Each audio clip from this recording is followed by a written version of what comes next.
Perkenalkan, nama saya Pinkan Estela Ponto dengan NIM 23024-170 kelas 5TI6. Saat ini saya akan menjelaskan materi dari mata kuliah kecerdasan buatan atau AI dengan judul analisis metode forward dan backward chaining dalam pengambilan keputusan. Kita masuk pada konsep dasar sistem pakar. Sistem pakar adalah program komputer yang meniru cara berpikir seorang ahli untuk memecahkan masalah dan membantu pengambilan keputusan secara logis. Komponen utamanya meliputi knowledge base, inference engine, dan user interface.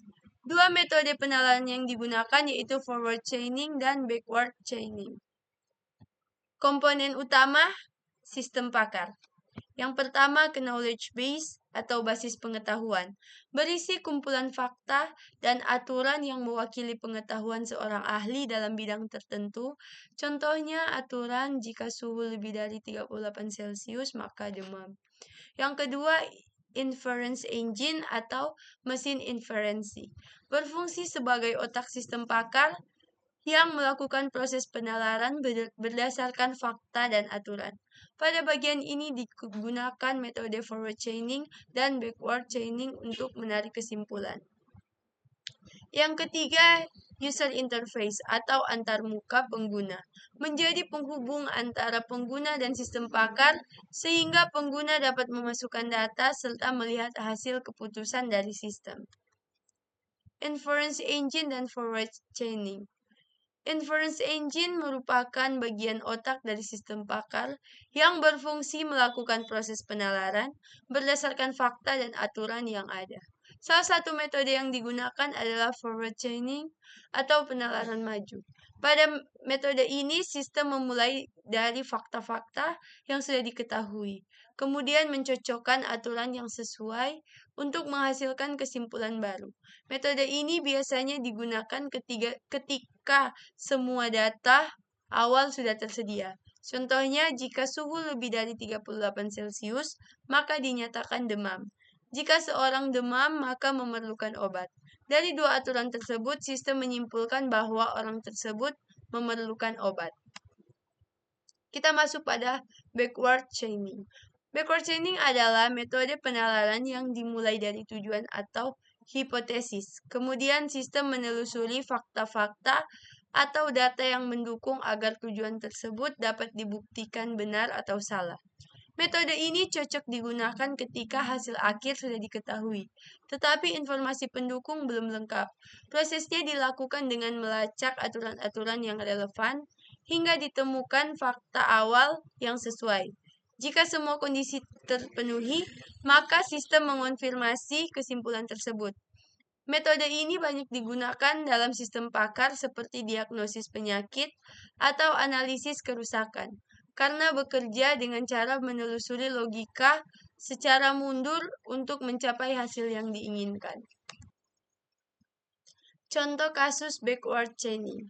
Dalam sistem pakar untuk diagnosis penyakit, pengguna memasukkan beberapa gejala seperti sakit kepala, batuk, dan demam. Sistem kemudian mencoba menelusuri kemungkinan penyakit dengan menyesuaikan gejala yang ada. Jika ditemukan gejala batuk, demam, dan sesak nafas, sistem dapat menyimpulkan bahwa pasien kemungkinan mengalami flu. Sedangkan jika ditemukan demam tinggi, sakit kepala, dan ruam pada kulit, sistem dapat menyimpulkan bahwa pasien kemungkinan menderita demam berdarah. Kita masuk pada depth first search atau DFS. Depth first search merupakan teknik penelusuran data yang dilakukan dengan menelusuri jalur secara mendalam terlebih dahulu sebelum berpindah ke jalur lain.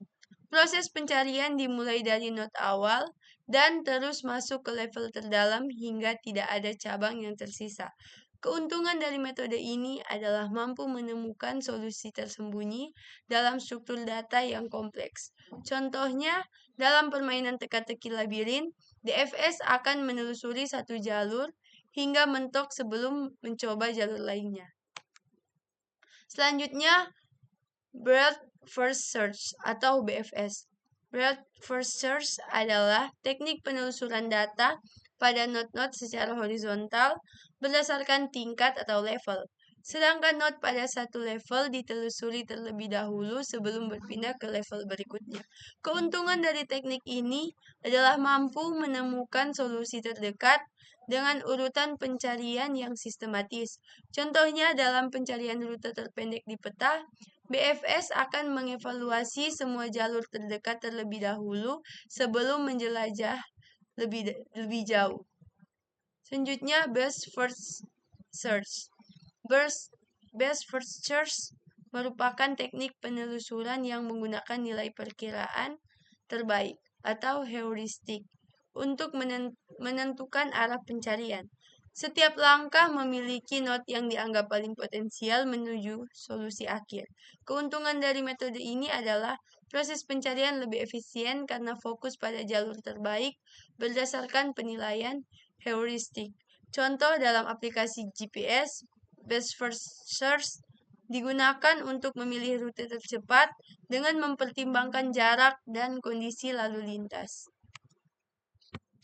Kesimpulan, sistem pakar merupakan program yang dirancang untuk meniru cara berpikir seorang ahli dalam memecahkan masalah dan mengambil keputusan. Proses penalaran di dalamnya dilakukan oleh inference engine yang bekerja berdasarkan fakta dan aturan. Dua metode utama yang digunakan adalah forward chaining atau penalaran maju dan backward chaining atau penalaran mundur, yang masing-masing digunakan sesuai kebutuhan data dan tujuan analisis. Selain itu, penerapan teknik pencarian depth first search, bird first search, dan best first search membantu sistem menemukan solusi secara lebih efisien. Dengan kombinasi metode tersebut, sistem pakar mampu menghasilkan keputusan yang cepat, logis, dan mendekati cara berpikir manusia. Sekian, terima kasih.